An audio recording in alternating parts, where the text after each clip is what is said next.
Programa 48. Cementerio de chatarra. En este programa, identificaremos la relación entre la estructura y las características de los plásticos, así como algunas alternativas para disminuir su impacto ambiental. Hola, bienvenidos a otro programa de Ciencias 3. Cada vez me encuentro con más variedad de productos hechos de plástico. En programas anteriores se ha comentado que los plásticos se elaboran a partir del petróleo. Pero, ¿qué tipo de compuestos son los plásticos? ¿Cómo se obtienen? ¿Por qué tienen distintas características? Los invito a ver este programa en el que conoceremos más acerca del mundo de los plásticos. Los productos petroquímicos son compuestos derivados del petróleo. Además de los combustibles, se obtienen otros compuestos que se usan como materia prima para producir una gran variedad de sustancias y materiales. Por ejemplo, el eteno o etileno, que es un compuesto químico muy utilizado para elaborar plásticos.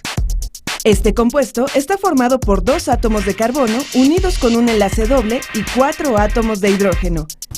Una manera de producir etileno es a partir del etano, que forma parte de los gases que se obtienen durante el proceso de extracción del petróleo. Este compuesto se calienta a altas temperaturas con un catalizador. Del etano se separan 2 átomos de hidrógeno y forman una molécula. Los átomos de carbono se enlazan doblemente formando el etileno. A partir de este compuesto se obtiene el polietileno, un plástico con el que se elaboran diversos productos.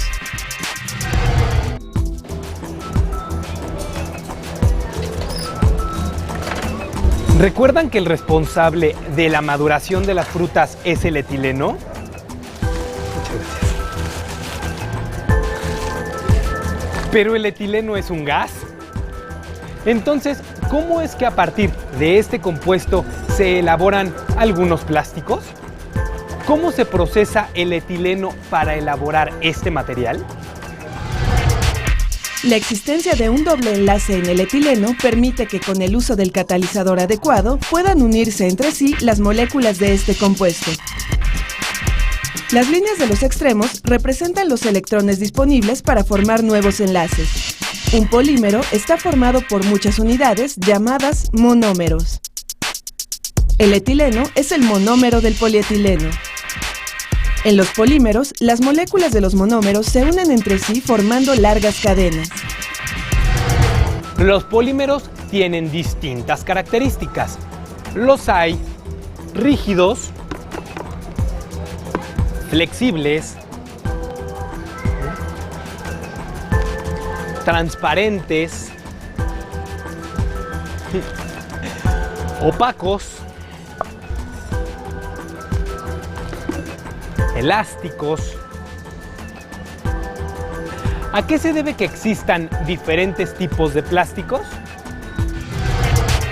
A partir del etileno se obtiene una gran variedad de monómeros. Si en su molécula se sustituye un átomo de hidrógeno por uno de cloro, se obtiene el cloruro de vinilo. Al unir muchas moléculas de este compuesto, se forma el policloruro de vinilo o PVC, que tiene diversos usos como la elaboración de tuberías. Si se sustituye un hidrógeno del etileno por un grupo fenólico, se forma el estireno. A partir de él, se puede obtener el poliestireno. Este polímero se utiliza en productos como contenedores de discos compactos y carcasas de radios. Con la espuma de poliestireno se producen aislantes térmicos y productos para decoración. El propileno se obtiene al sustituir un átomo de hidrógeno por un grupo de metilo, formado por un carbono y 3 hidrógenos. A partir de él se obtiene el polipropileno. Con el polipropileno se elaboran productos como cintas de empaque, tapetes para exteriores, envases para alimentos, medicamentos, juguetes, así como carcasas de aparatos eléctricos.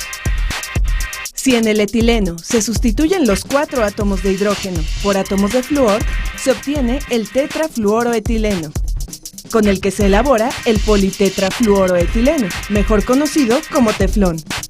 Con este polímero se fabrica la capa antiadherente de sartenes, ollas y cacerolas.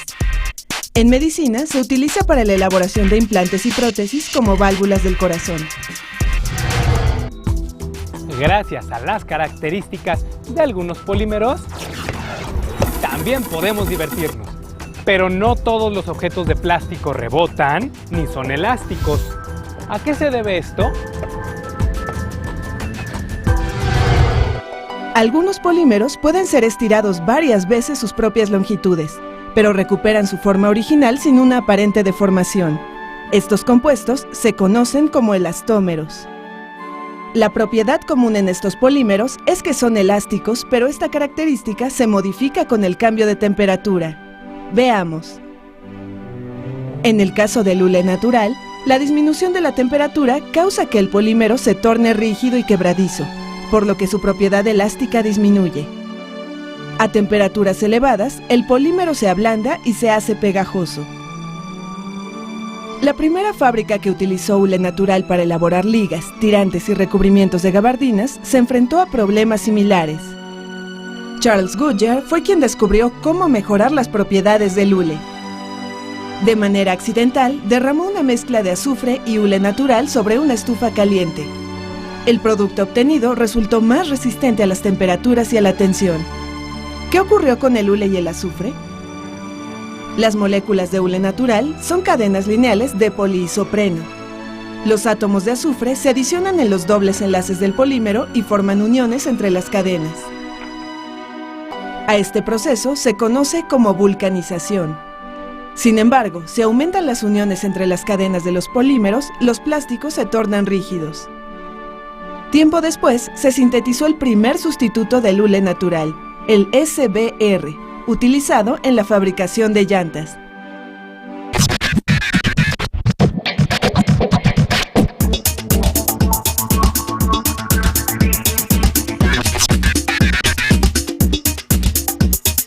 ¡Sorpréndete!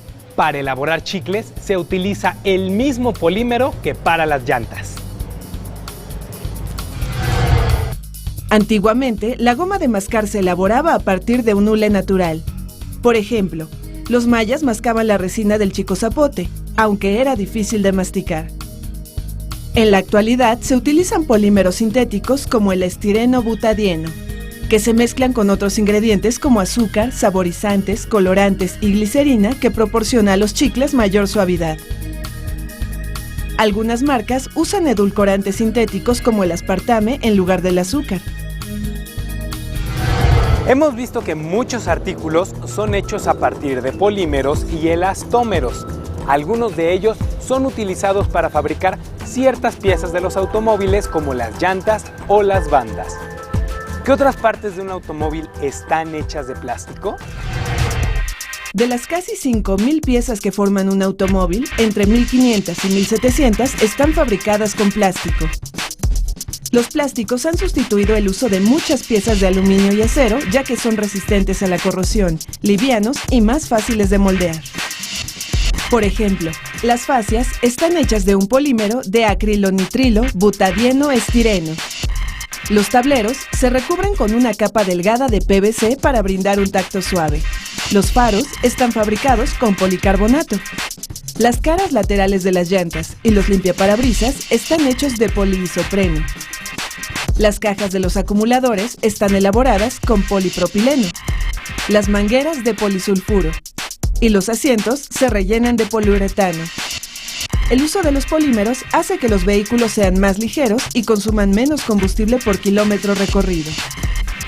Por este motivo se emite menor cantidad de contaminantes a la atmósfera. ¿Qué se hace con las piezas de los automóviles cuando estos ya no se utilizan? La mayoría de los vehículos son los que quedan inservibles después de algún accidente o los traen cuando ya están muy viejos. La recuperación de las piezas que se pueden reutilizar varía según el daño que tenga el vehículo.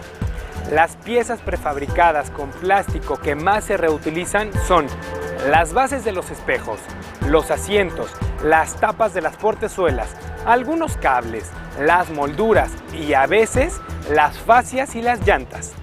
Las piezas que no se venden se quedan ahí durante mucho tiempo.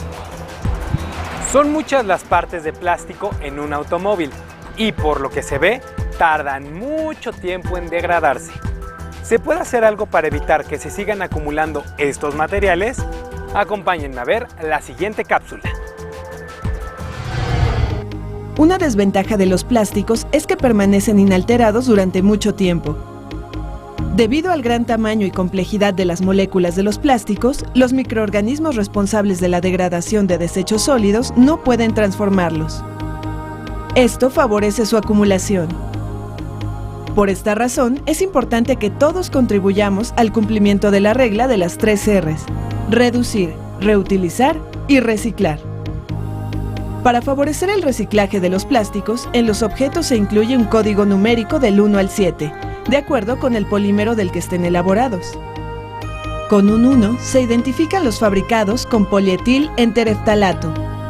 El número 2 corresponde al polietileno de alta densidad. El 3 al policloruro de vinilo. El 4 al polietileno de baja densidad. El número 5 le pertenece al polipropileno. Con el 6 se identifica el poliestireno. Y el 7 abarca a otros plásticos. Mucho podemos ayudar si separamos los plásticos por códigos y los llevamos a un centro de acopio para su posterior reciclaje. Uno de los procesos de reciclado es físico y consiste en lavar los materiales, triturarlos, someterlos a calentamiento y presión para finalmente darles una forma nueva. Esto se conoce como proceso mecánico. Algunos plásticos que se pueden reciclar mecánicamente son el polietileno de alta densidad, el polipropileno y el poliestireno. Otros plásticos como el nylon, el poliéster, el polietil-entereftalato, las poliamidas y los poliuretanos se someten a un reciclado químico. Durante este proceso, los materiales se lavan, se trituran y se someten a reacciones químicas para obtener moléculas más pequeñas con las que se elaboran nuevos polímeros. Este programa ha sido una aventura muy aleccionadora. Podemos tener materiales durables como los plásticos. Sin embargo, esto mismo representa una de sus mayores desventajas. Por lo tanto, es importante que reduzcamos su consumo, los reutilicemos cuando se pueda y contribuyamos a su recolección para su reciclaje.